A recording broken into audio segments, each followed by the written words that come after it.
welcome to Cool Words. Now let's look at this extract from a poem together. The morning comes. The old man leaves his hat and walks along the path towards his farm. He faces east and sees the cruel sun. His eyes explore the sky. He shakes his head. A dry wind blows and fills his eyes with dust.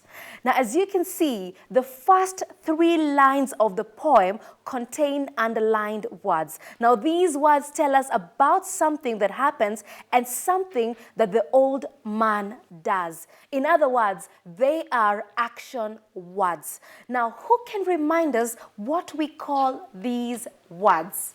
Yes, Awar? I think they are called verbs. You are right, Awar. Now, words which tell us what happens or what someone does are called verbs. Now, look at the poem again, and I'd like us to identify some other verbs. So, who would like to go first?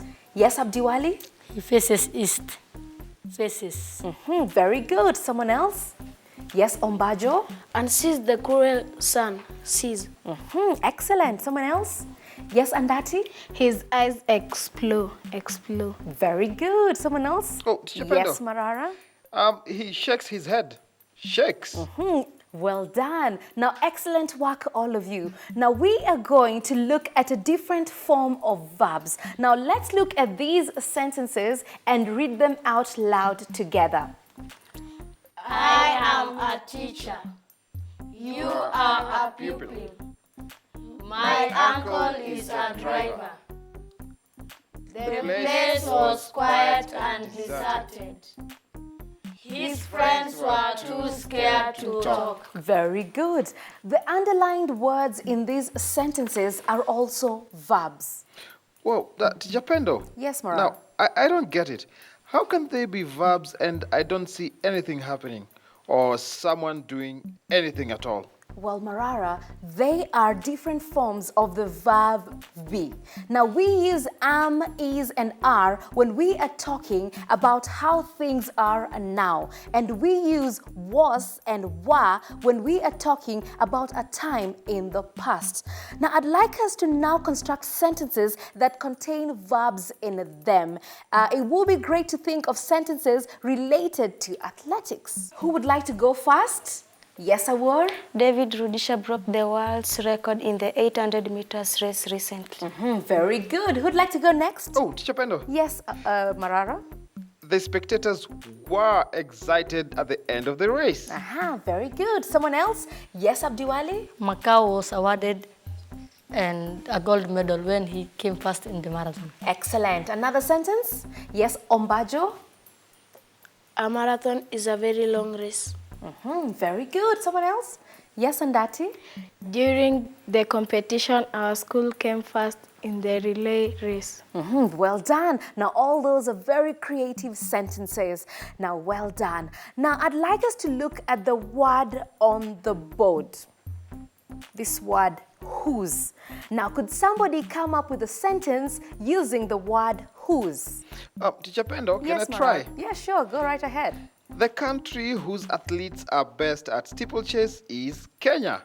Very good. Now, whose is an example of a relative pronoun. We use relative pronouns to refer to a noun mentioned before and of which we are adding more information.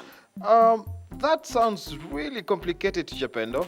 Not to worry. So let's look at your sentence in more detail. So in the example that you gave, whose tells us that the athletes belong to Kenya. So the athletes are relative to the country, our noun. And because we are talking about belonging, we use the relative pronoun whose.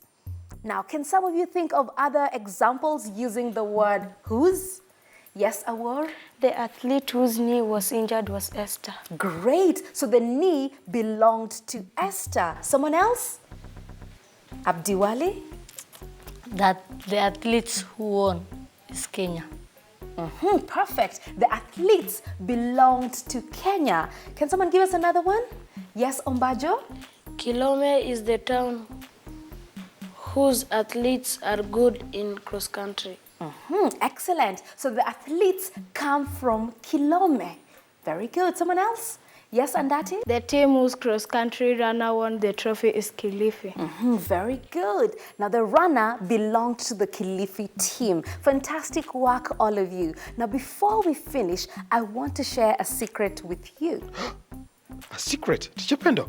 Yes, Marara. Now, if I'm feeling tired, I'll put extra sugar in my tea. Oh, Teacher Pendo, that's not a proper secret. I always put extra sugar in my tea. Marara, too much sugar is not good for your health. Now, let's look at the sentence on the board. If I'm feeling tired, I'll put extra sugar in my tea.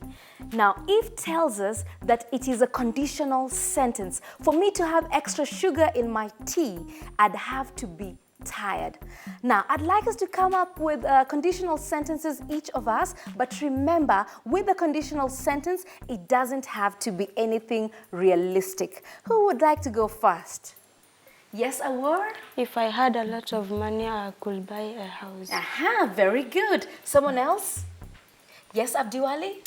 If I could have any job, I would like to be president. Aha, very good. President Abdiwali. Someone else?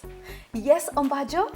If I could travel, I would go to the moon. Aha, excellent. Someone else? Yes, Andati? If I could drive any car, I would buy a Ferrari. Aha, good one. Yes, Marara? If I was allowed to do anything I wanted, I would have had a nice long sleep.